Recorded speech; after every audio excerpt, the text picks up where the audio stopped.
Claire Reed. The book also covers the general part of criminal law, including the constitutional limits on criminal law, sentencing criminal acts, criminal intent, the scope of criminal liability, and the defenses to criminal liability. Sources of criminal law. We now have converted the various categories of criminal law. The next questions to consider are these. What are the sources of criminal law? How do we find the requirements of criminal law? There are a number of sources of criminal law in the United States. English and American common law. These are English and American judge-made laws and English acts of parliament. State criminal codes. Every state has a comprehensive written set of laws on crime and punishment. Municipal ordinance. Cities, towns, and countries are typically authorized to enact local criminal laws, generally of a minor nature. These laws regulate the city streets, sidewalks, and buildings, and concern areas such as traffic, littering, disorderly conduct, and domestic animals. Federal Criminal Code. The U.S. government has jurisdiction to enact criminal laws that are based on the federal government's constitutional powers, such as the regulation of interstate commerce. State and federal constitutions. The U.S. Constitution defines treason and, together with state constitutions, establishes limits on the power of government to enact criminal laws. A criminal statute, for example, may not interfere with freedom of expression or religion. International treaties. International treaties signed by the United States establish crimes such as genocide, torture, and war crimes. These treaties, in turn, form the basis of federal criminal laws punishing acts such as genocide and war crimes when Americans are involved. These cases are prosecuted in U.S. courts. Judicial decisions. Judges write decisions explaining the meaning of criminal law and determining whether criminal laws meet the requirements of state and federal constitution. Judges typically rely on precedent or the decision of other courts in similar cases. At this point, we turn our attention to the common law origins of American criminal law and to state criminal codes. The common law. The English common law is the foundation of American criminal law. The origins of the common law can be traced to the Norman conquest of England in 1066. The Norman king William the Conqueror was determined to provide a uniform law for England and sent to royal judges through the country. The principles that compose this common law began to be written down in 1300 in an effort to record judge-made rules that should be used to decide future cases. By 1600, a number of common law crimes had been devoted, including arson, burglary, larceny, manslaughter, mayhem, rape, robbery, sodomy, and suicide. These were followed by criminal attempt, conspiracy, blasphemy, forgery, sedition, and solicitation. On occasion, the king and parliament issued decrees that filled the gaps in the common law, resulting in the development of crimes of false pretenses and embezzlement. The distinctive characteristics of the common law is that it is for the most part the product of the decision of judges in actual cases. The English Civil War and criminal common law was transported to the new American colonies and formed the foundation of criminal legal system that in turn was adopted by the 13 original states following the American Revolution. The English common law was also recognized by each state subsequently admitted to the Union. The only exception was Louisiana, which followed the French Napoleonic Code until 1805 when it embraced the common law. State criminal codes. States in the 19th century began to adopt comprehensive written criminal codes. The movement was based on a belief that in a democracy, the people should have the opportunity to know the law. Judges in the common law occasionally punished an individual for an act that had never before been subject to prosecution. A defendant in a Pennsylvania case was convicted of making obscene phone calls despite the absence of a previous prosecution for this offense. The court explained that the common law is significantly broad to punish. although there may no be exact precedent, any act which directly injures or tends to injure the public. There was an additional argument that the power to make laws should reside in the legal legislation representatives of the people rather than in unelected judges. As Americans began to express a sense of independence, there was also a strong reaction against being so clearly connected to the English common law tradition, which was thought to have limited relevance to the challenges faced in America. As early as 1812, the U.S. Supreme Court proclaimed that the federal courts were required to follow the law established by Congress and were not authorized to apply the common law. States were somewhat slower than the federal government to abandon the common law. In a Maine case in 1821, the accused was found guilty of dropping the dead body of a child into the river. The defendant was convicted even though there were no statute making this a crime. The court explained that good morals and decency forbid this act. The state legislators reacted against these types of decisions and began to abandon the common law in the mid-19th century. The Indiana Revised Statutes of 1852, for example, proclaimed that crimes and misdemeanors shall be defined and punishment fixed by statutes of the state, not otherwise.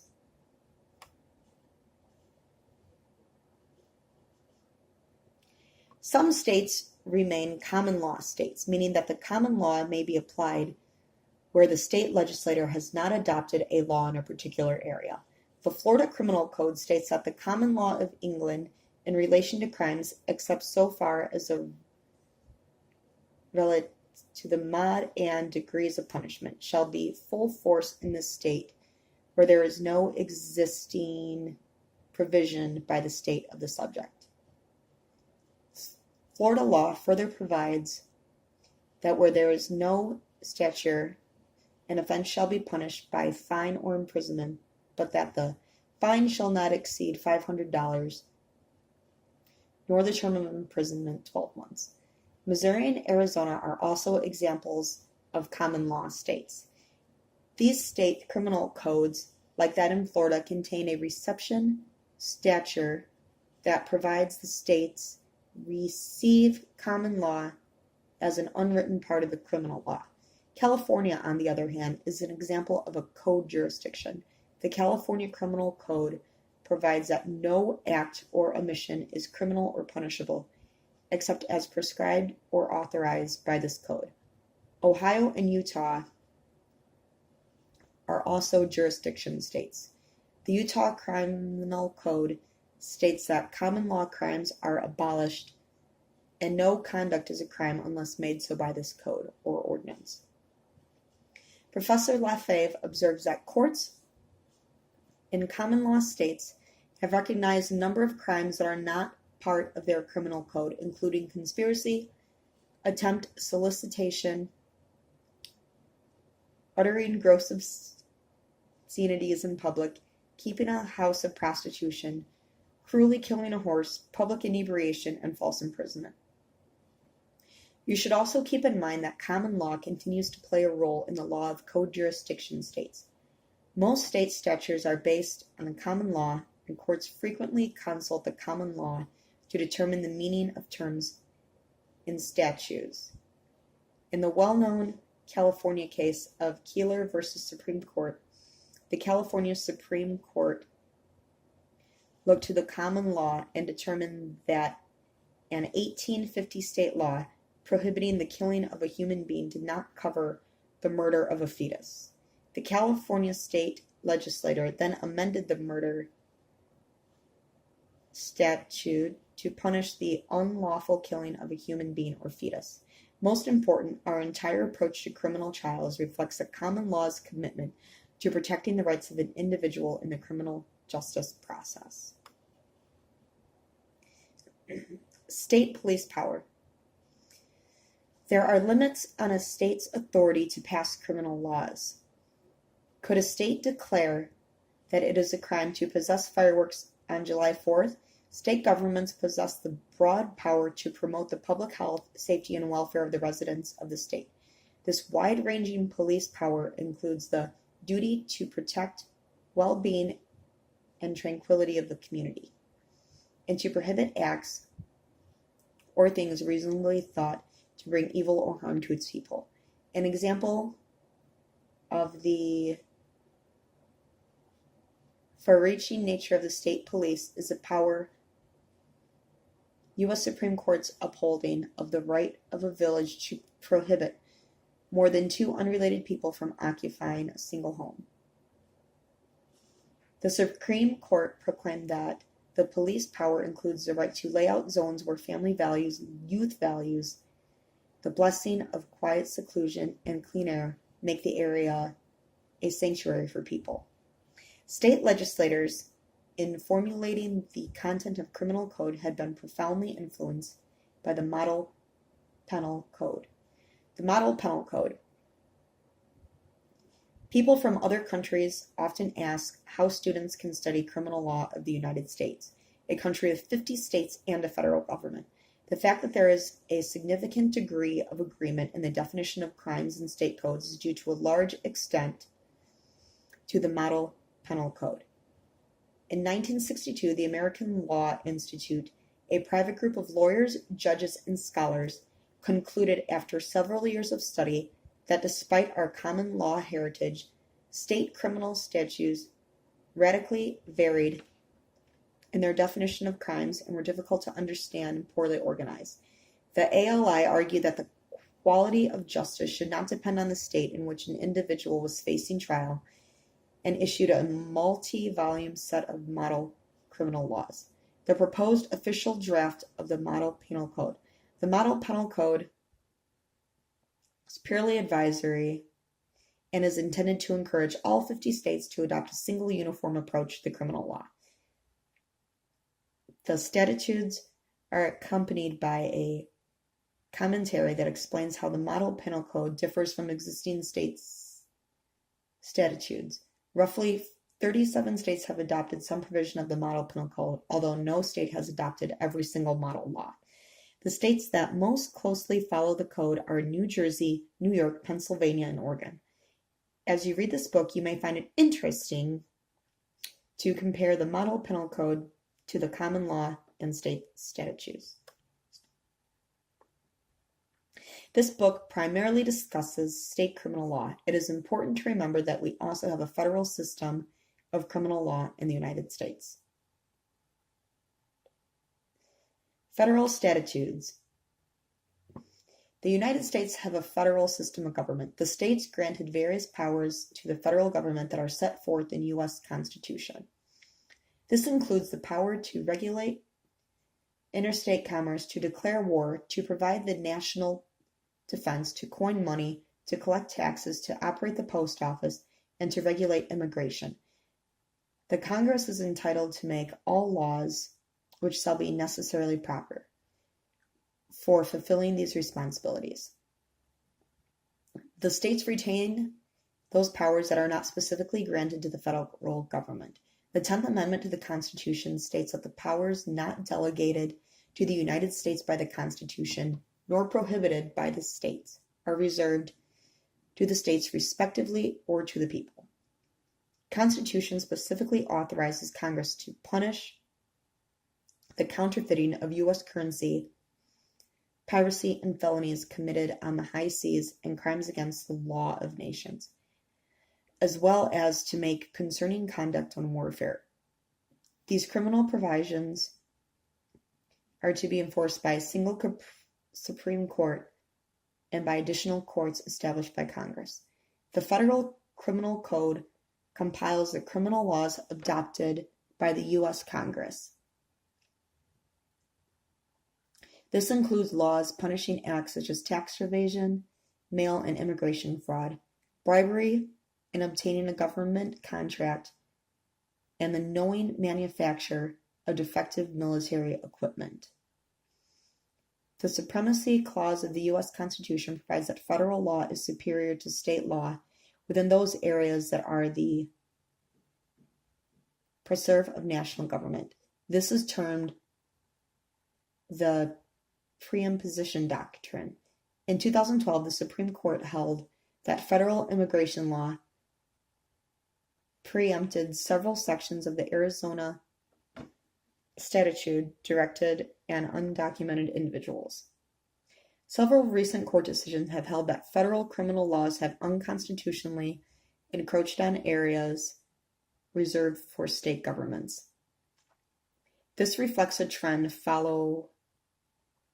toward limiting the federal power to enact criminal laws. For instance, the U.S. government, with the Interstate Commerce Clause, has interpreted its power to regulate interstate commerce as providing the authority to criminally punish harmful acts that involve the movement of goods or individuals across state lines. An obvious example is interstate transportation of stolen automobiles. In the past few years, the U.S. Supreme Court has ruled several of these federal laws unconstitutional based on the fact that the activities do not clearly affect interstate commerce or involve the use of interstate commerce. In 1995, the Supreme Court ruled in the United States v. Lopez that Congress violated the Constitution by adopting the Gun-Free School Zones Act of 1990, which made it a crime to have a gun in a local school zone. The fact that the gun may have been transported across state lines was too indirect a connection with interstate commerce onto which base federal jurisdiction. In 2000, the Supreme Court also ruled unconstitutional the U.S. government's prosecution of an individual in Indiana who was alleged to have set fire to a private residence.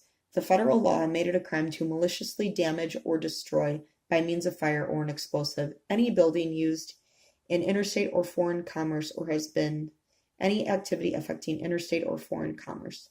The Supreme Court ruled that there must be a direct connection between a building and interstate commerce and rejected the government's connection that it is sufficient that a building is constructed of supplies or serviced by electricity that is moved across state lines, or that the owner's insurance payments are mailed to a company located in another state.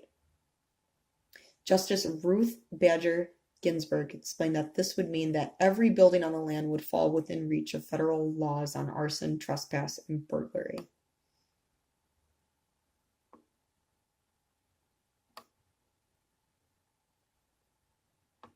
In 2006, Oregon v. Gonzalez, the Supreme Court held that U.S. Attorney John Ashcroft lacked the authority to prevent Oregon physicians acting under the state's Death with Dignity law from prescribing lethal drugs to terminally ill patients who are within 6 months of dying. The sharing of power between federal and state governments is termed dual sovereignty. An interesting aspect of dual sovereignty is that it is constitutionally permissible to prosecute a defendant for the same act at both the state and federal levels, so as long as the criminal charges slightly differ.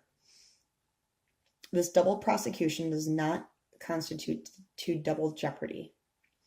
You might recall in 1991 that Rodney King, an African American who was stopped by the Los Angeles police, King resisted and was eventually subdued, wrestled to the ground, beaten, and handcuffed by 4 officers. The officers were acquitted by an all-Caucasian jury in a state court in Simi Valley, California, leading to a widespread protest and disorder in Los Angeles. The federal government responded by bringing the 4 officers to trial for violating King's civil right to be arrested in a reasonable fashion.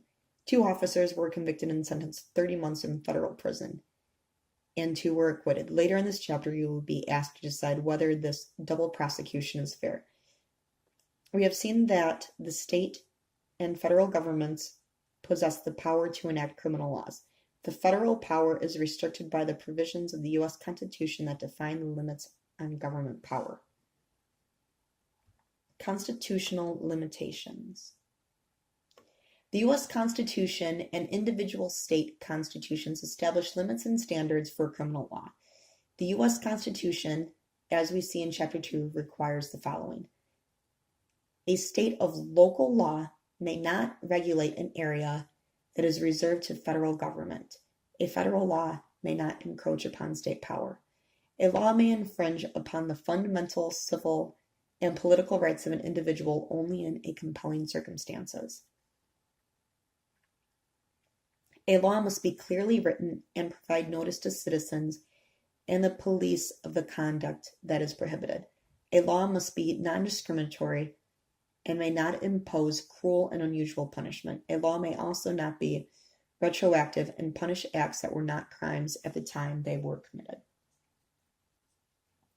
The ability of legislations to enact criminal law is also limited to public opinion. The American constitutional system is a democracy. Politicians are fully aware that they must face elections and that they must be removed from the office in the event that they support an unpopular vote. As we learned during the unsuccessful effort to ban the sale of alcohol during the Prohibition era in the 20th century, the government will experience difficulties in imposing an unpopular law on the public. Crime in the news. In 1996, California became one of 23 states to authorize the use of marijuana for medical purposes.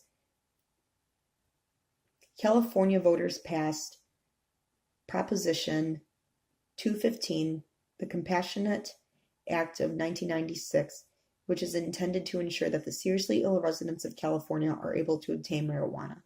The act provides an exemption from criminal prosecution for doctors who, in turn, may authorize patients and primary caregivers to possess or cultivate marijuana for medical purposes. The California legislation is directly at odds with the Federal Controlled Substances Act, which declares it a crime to manufacture, distribute, or possess marijuana. There are more than 100,000 medical marijuana users in California, and roughly 1% of the population uses medical marijuana in the states that collect information on medical marijuana users. Angel Welch and Diane Monson are two of California residents who suffer from severe medical disabilities. Their doctors have found that marijuana is the only drug that is able to alleviate their pain and suffering. Welch's doctor goes so far as to claim that Angel's pain is so intense that she might die if deprived of marijuana. Monson cultivates her own marijuana, and Welch relies on caregivers who provide her with California-grown marijuana at no cost. On August 15, 2000, agents from the Federal Drug Enforcement Administration raided Monson's home and destroyed all 6 of her marijuana plants. The DEA agents disregarded the objections from the Sheriff's Department and the local California District's Attorney that Monson's possession of marijuana was perfectly legal. Monson and Welch, along with several doctors and patients, refused to accept the destruction of the marijuana plants and asked the U.S. Supreme Court to rule on the constitutionality of the federal government's refusal to exempt medical marijuana users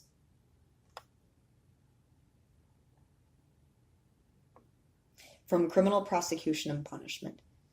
The case was supported by the California Medical Association and Leukemia and Lymphoma Society. Welch suffered from severe chronic pain stemming from fibromyalgia, endometriosis, scoliosis, uterine fibroid tumors, rotator cuff syndrome, inoperable brain tumor, seizures, life-threatening wasting syndrome, and constant nausea. She has experienced extreme chemical sensitivities that result in violent allergic reactions to virtually every pharmaceutical drug. Welch was confined to a wheelchair before reluctantly deciding to smoke marijuana, the decision that led to her enjoying a fairly normal life. A doctor recommended that Monson use marijuana to treat severe chronic back pain and spasm. She alleges that marijuana alleviates the pain that she described as comparable to an uncontrollable cramp. Monson claims that other drugs have proven ineffective or resulted in nausea and create the risk of severe injuries to her kidneys and liver. The marijuana reportedly reduces the frequency of Monson's spasms and enables her to continue to work. The U.S. Supreme Court in Gonzalez v. Welch in 2005 held that the federal prohibition on the possession of marijuana would be undermined by exempting marijuana possession in California and other states from federal criminal enforcement. The Supreme Court explained that the cultivation of marijuana under California's medical marijuana law, although clearly a local activity, frustrated the federal government's effort to control the shipment of marijuana across state lines. Because medical marijuana inevitably would beat its way to interstate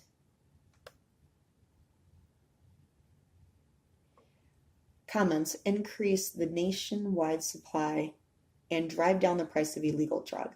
There was also a risk that completely healthy individuals in California would manage to be fraudulently certified by doctor to be in need of medical marijuana. 3 of the 9 Supreme Court judges dissented from the majority opinion. Justice Sandra Day O'Connor observed that the majority judgment stifles an express choice by some states concerned for the lives and liberties of the people to regulate medicinal marijuana. Following the decision, Angel Rauch urged the federal government to have some compassion and have some heart and not to use taxpayer dollars to come in and lock us up. We are using this medicine because it is saving our lives.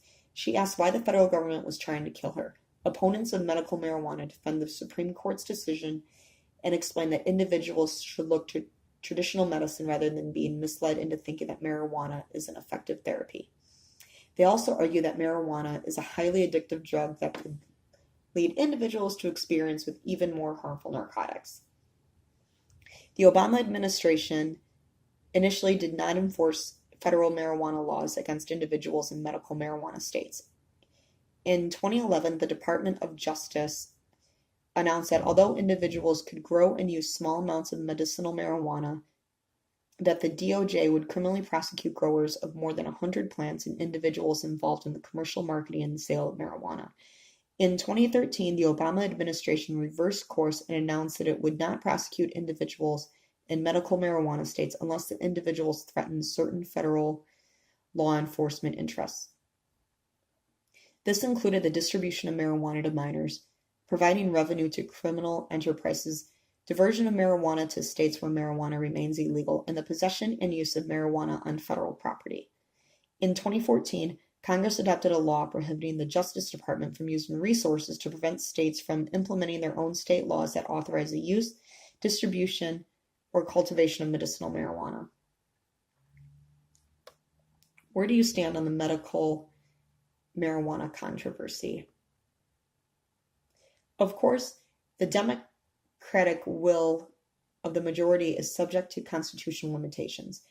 A classic example of the Supreme Court rulings that popular federal statutes prohibiting and punishing flag burning discretion composed of unconstitutional violation of freedom of speech. Consider the following factual scenario that is taken from the U.S. Supreme Court's description of the events surrounding the beating of Rodney King.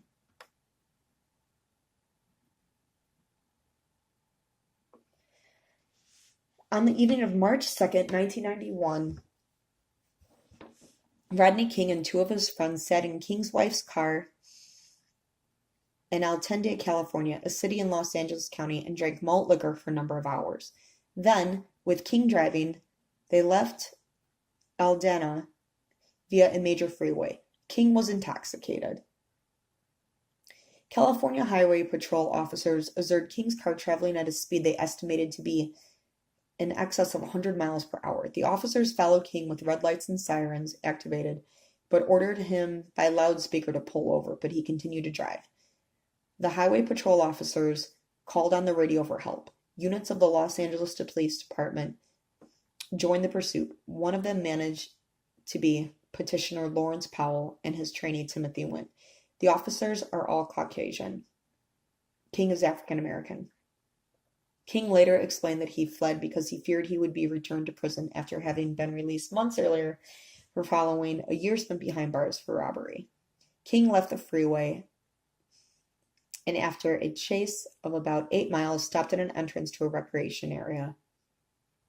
The officers ordered King and 2 of his passengers to exit the car and to assume a felony-prone position, that is, to lie on their stomachs with their legs spread and their arms behind their backs. King's 2 friends complied. King, too, got out of the car but did not lie down. The petitioner Stacy Koon arrived at once, followed by Ted Briseno and Roland Solano. All were officers of the Los Angeles Police Department, and as sergeant, Koon took charge. The officers again ordered King to assume the felony-prone position. King got on his hands and knees but did not lie down.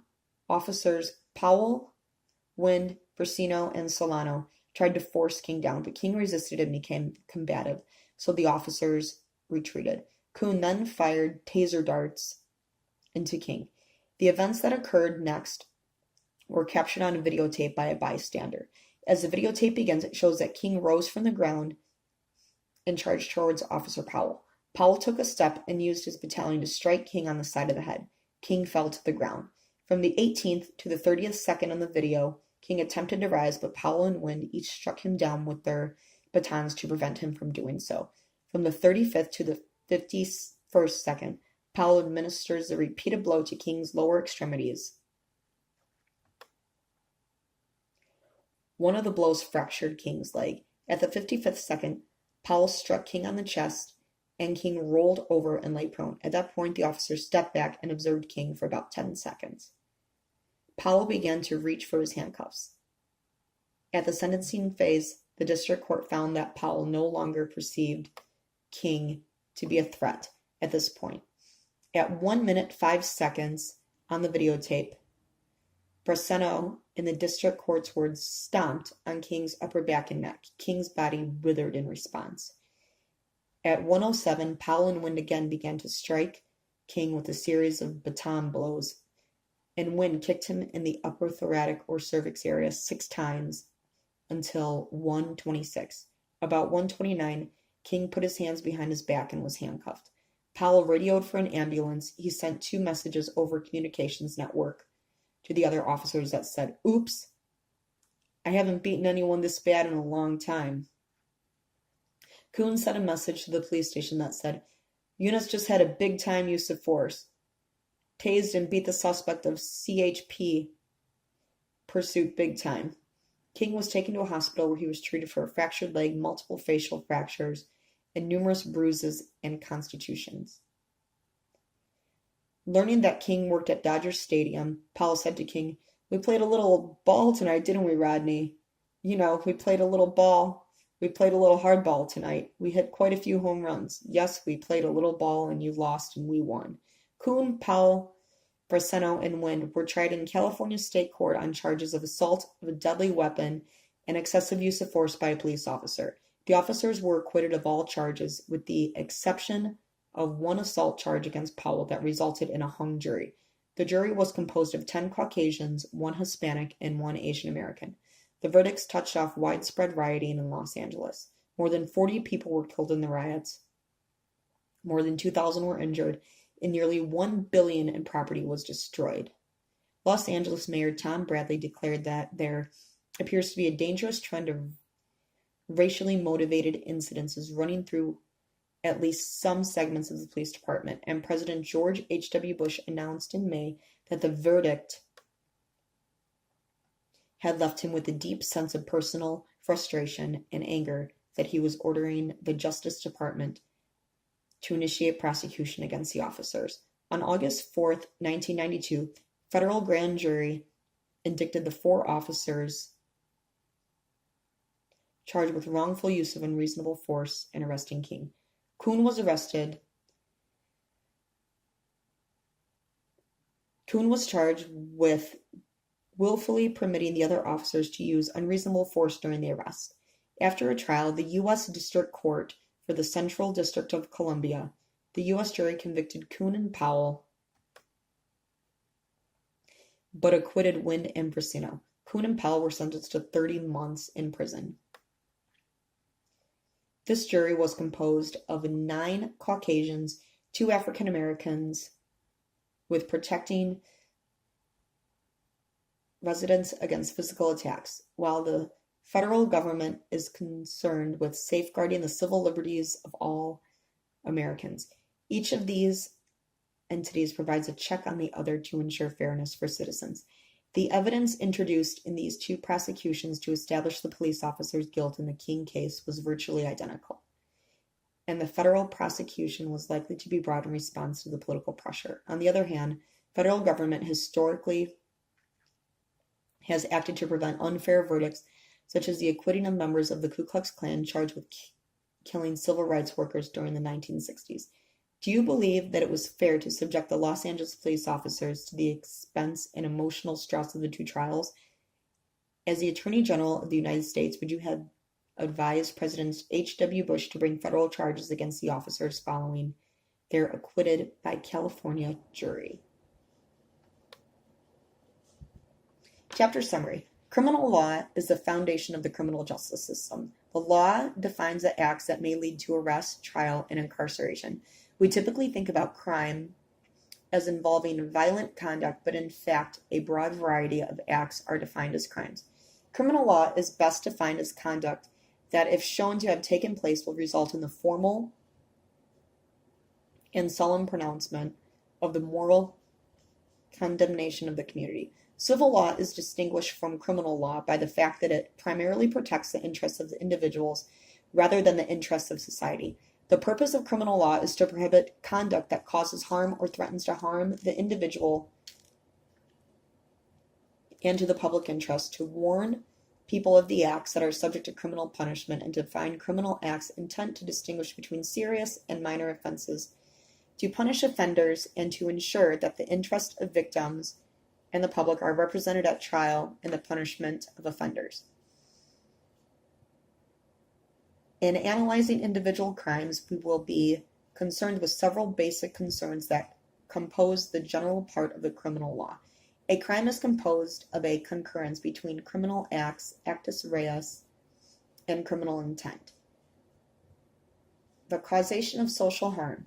Individuals must be provided with notice of the acts that are criminally condemned in order to have the opportunity to obey and violate the law. Individuals must also be given the opportunity at a trial